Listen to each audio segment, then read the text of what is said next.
नमस्कार दोस्तों, आप सभी का स्वागत है हमारे यूट्यूब चैनल में। दोस्तों, अभी तक आपने हमारे यूट्यूब चैनल को सब्सक्राइब नहीं किया है तो कर लीजिएगा। तो चलिए दोस्तों, बढ़ते हैं आज की इस कहानी की ओर। मेरा नाम उत्तम कुमार है। मैं झारखंड में एक आदिवासी इलाके का सुदूर गांव का रहने वाला हूं। ये जो घटना का मैं जिक्र करने जा रहा हूं वो साल 1909 की है। उस समय मेरे गाँव तक बिजली नहीं पहुँची थी। 2016 में जाकर हमारे गांव में बिजली देखने को मिली। उससे पहले मेरे गांव में रात को घंघोर अंधेरा छा जाता था। अंधेरा होते ही बहुत कम लोग बाहर देखने को मिलते थे। मेरा गांव थोड़ा नक्सली इलाके में भी आता है, इसलिए भी लोग शाम होते ही घर में घुस जाते थे। घटना बरसात के दिनों की है। एक दिन मैं अपनी साइकिल से कुछ सामान खरीदने एक छोटे से मार्केट गया था, जो कि लगभग 9-10 किलोमीटर दूर है मेरे घर से। सामान खरीदते खरीदते पता ही नहीं चला कि कब अंधेरा हो गया।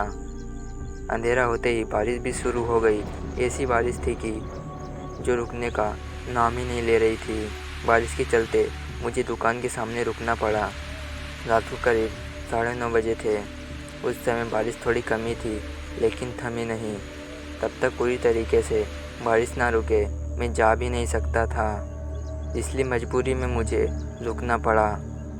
लगभग 10 बजे मार्केट पूरा सुनसान हो गया था। मैं अकेला वहाँ अपनी साइकिल और सामान के साथ था। फिर रात को करीब 10:30 बजे बारिश पूरी तरीके से रुक गई।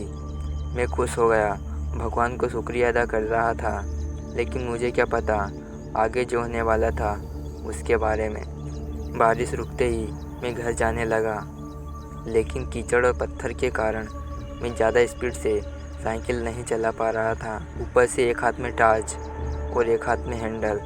कुछ देर जाते ही मेरा नसीब मुझे दगा दे गया। लगभग 1 या 2 किलोमीटर के बाद मेरी साइकिल का टायर फट गया।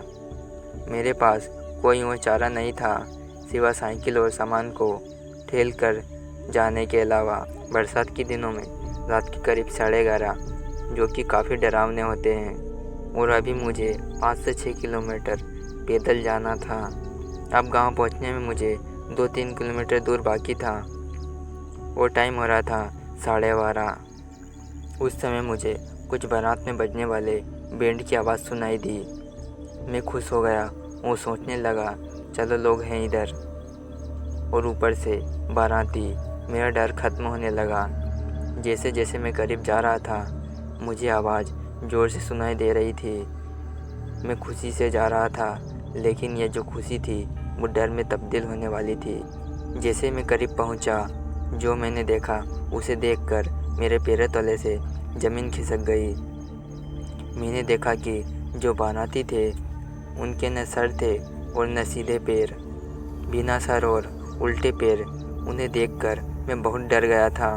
मैं इतना डर गया था कि मैंने साइकिल और सामान छोड़ के ज़ोर से अपने गांव की तरफ भागने लगा।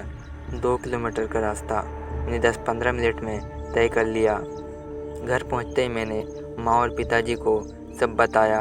वे भी सुनकर हैरान हो गए। उन्होंने साइकिल और सामान के बारे में पूछा तो मैंने बताया कि मैंने डर के मारे सब छोड़ छाड़ के भाग आया। फिर हमने तय किया कि सुबह जल्दी जाके देखेंगे, अगर नसीब अच्छा हुआ तो सामान और साइकिल दोनों मिल जाएंगे। फिर मैं और मेरे पिताजी दोनों सुबह सुबह उस जगह पर गए जहां मैंने सामान और साइकिल छोड़ के भाग गया था। वहां जाके देखा तो साइकिल और बिखरी हुई सामान हमें मिल गई। फिर पिताजी ने पूछा, कहाँ तुमने वो बिना सर और उल्टे पैर वाले भूतों को देखा था? मैं वहां पर उनको ले गया तो वहां पर हमें कुछ भी नहीं मिला। फिर हम लोग साइकिल और सामान को लेकर घर आ गए। उस रात मेरा नसीब अच्छा था कि मैं बच गया। उस भयानक रात को मैं कभी नहीं भूल पाऊँगा। तो दोस्तों, ये थी आज की कहानी। अगर आपको ये कहानी अच्छी लगी हो तो हमारे यूट्यूब चैनल को ज़रूर सब्सक्राइब कर ले। और अगर आपके पास भी ऐसी कोई डरावनी कहानी हो तो हम इंस्टाग्राम पर ज़रूर शेयर करें। तो दोस्तों, मिलते हैं आपको ऐसी डरावनी कहानी के साथ। तब तक के लिए बाय बाय।